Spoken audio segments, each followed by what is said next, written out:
Good afternoon বন্ধুরা, আমি সুস্মিতা। আমার একটি ব্লগে আপনাদের স্বাগত। দুপুরে হচ্ছে নিরামিষ রান্না হয়েছে, যেহেতু আজকে শনিবার। তারপর সন্ধ্যাবেলা মাম্মাকে দুধ খাওয়ার পরে রাত্রেবেলা খাবার দাবার সেরে আমরা বেরিয়ে পড়েছিলাম শিব মন্দিরে মেলা দেখতে। সামনেই একটা শিব মন্দিরে মেলা হয়, এই যে চলেও আসলাম।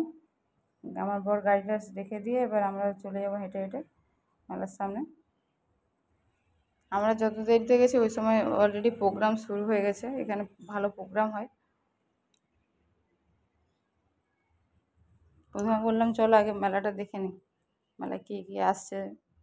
তারপরে যে এদিকে আছে লোহার জিনিস, আর এইদিকে সব খেলনাপাতি, বেশিরভাগ খেলনাপাতির জিনিস আছে বাচ্চাদের।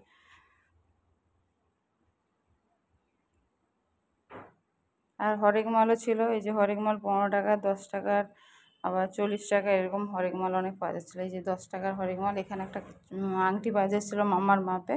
তাড়াতাড়ি করে আগে নিয়ে নিলাম, বলি আগের বারে পাইনি বলে মন খারাপ করে ঘরে বসেছিল, তাই জন্য বলি আগে আংটিটা নাও। তারপরে এই যে রুমাল নিয়ে এসে রুমালটা দেখাচ্ছে।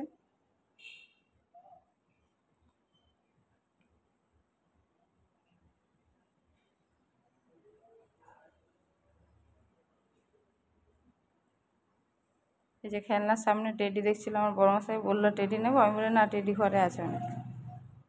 তারপরে আর নেয়নি।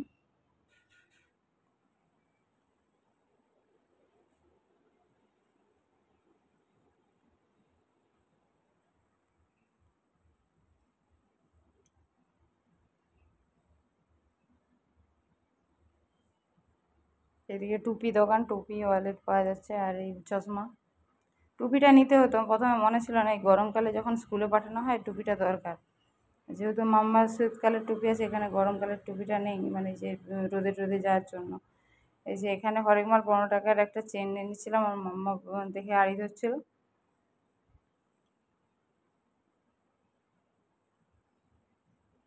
তারপরে এই যে খাওয়ার দোকান, বড়মশাই বলে চলো খিদা পাচ্ছে, খাওয়ার দোকানে চলো। এই যে কাকু কাকু হচ্ছে ডিম ভাজছে। এই যে পরোটা দিয়ে দিল আমাদেরকে, পরোটা তরকারি। আমি পরোটা তরকারিটা খুবই ভালোবাসি, পেটাই পরোটা যেটা বলে। পরোটা তরকারি ভালোবাসলেও এখানে পরোটাটা খুব একটা ভালো নয়, ঠান্ডা, তরকারিটাও ঠান্ডা, যার জন্য আমার ভালো লাগেনি। তাও একটু নিয়ে নিলাম, যেহেতু পরোটা খুব একটা পাওয়া যায় না এদিকে। তারপরে যে জি বাংলা থেকে যে রক্তিম আসছিলো, তার প্রোগ্রাম। রক্তিম তখনও ওঠেনি, মানে তার আউটের যতগুলো পাশের সিঙ্গাররা ছিল তারাই উঠে গান করছিল, কিন্তু সে কখন উঠবে তার আমরা দেখা পাত্তা পাইনি। প্রায় হয়ে গেল 12টা, 12:30টার পরে এসেছি, তখনও দেখতে পাইনি। সবার লাস্টে উঠবে হয়তো। তারপরে এই যে প্রোগ্রাম দেখার পরে এই যে আবার ধাতুর আংটি দেখতেছিল আমার বড়মশাই। ধাতুর আংটি দুটো নিয়েছিল, নেওয়ার পরে এই যে মাম্মা যে এই যে হাত পাখাটা নিচ্ছে সেটা দেখাচ্ছে, আমি কত সুন্দর পাখাটা, বলে হ্যাঁ। তারপরে মন্দির দিকে চলে আসলাম, যে মন্দিরের উপলক্ষেই মেলাটা হচ্ছে, মন্দিরে, সেই মন্দিরে চলে আসলাম। মন্দিরটা খুব সুন্দর করে সাজায়, মন্দিরটা দেখতেও খুব সুন্দর।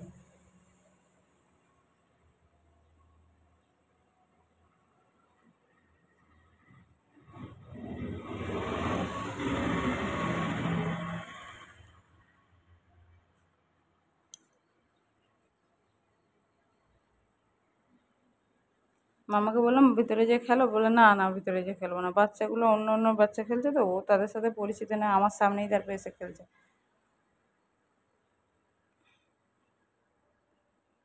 মন্দিরে কিছুক্ষণ সময় কাটানোর পরে এই যে মাম্মা কতক্ষণ খেলছিল, তারপর আমরা বাড়ি ফিরে গেছিলাম। অনেক রাতও হয়ে যাচ্ছিলো, বাচ্চা ঘুমাবে। এই যে ঘরে চলে এসেছি। পরের দিন সকালে ভিডিওটা কন্টিনিউ করছি। আজকে শুভ নববর্ষ, প্রীতি শুভেচ্ছা ও অভিনন্দন সবাইকে। যে মাম্মাকে বলছিলাম বলো শুভ নববর্ষ, প্রীতি শুভেচ্ছা ও অভিনন্দন, সেটাই বলতেছিল, ও বলতে পারছিল না, বাচ্চা মানুষ তো। তারপরে এই যে রাত আগের দিন পরোটা এনেছিলাম মেলা থেকে, সেই পরোটাটা একটু মিষ্টি মাম্মাকে গরম করে দিয়ে দিলাম। তারপরে যে লাচ্ছা দিয়ে গেল পাশের বাড়ি থেকে। তারপরে দুপুরে রান্না, আজকে যেহেতু রবিবার হবে মাংস। আমি বললাম যে আজকের দিনে নিরামিষ খেতে পারতো, বলছে না না, নিরামিষ খাবো না, 2-3 দিন ধরে নিরামিষ খাচ্ছি, আর খাবো না। দিয়ে ওই জন্য মাংস হচ্ছিলো। এই যে চিকেন মশলাটা অ্যাড করে দিলাম, দিয়ে এবার ঝোল দিয়ে দিয়েছি। যে মাংসটা ফুটে গেছে, তারপরে যাব মাম্মাকে আনতে ড্রয়িংয়ের ক্লাসে গেছে, যেহেতু রবিবার ড্রয়িং হয়। ড্রয়িং ক্লাসে গেছে, ওখান থেকে আসার পরে বললাম মাম্মা ভাত বেড়ে দিচ্ছি, খেয়ে নাও।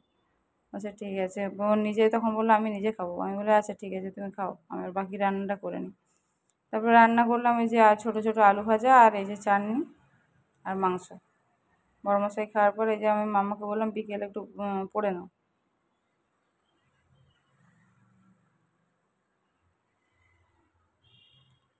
পড়ার পরে এই যে সন্ধ্যের দিকে, সন্ধ্যে নয় তখন প্রায় 8:30 বাজে, 8:30 9টা বাজে। মামাকে বলে রেডি হয়ে যাও, খাওয়ানোর পরে বলি রেডি করে দিচ্ছিলাম, বলি আজকে যদি কোথাও যাই, ওর পাপা বলছিল বেরিয়ে থাকবে একটু বাইরের দিকে যাও। তারপরে রায়ের পাপা নিয়ে এসেছিলো এই যে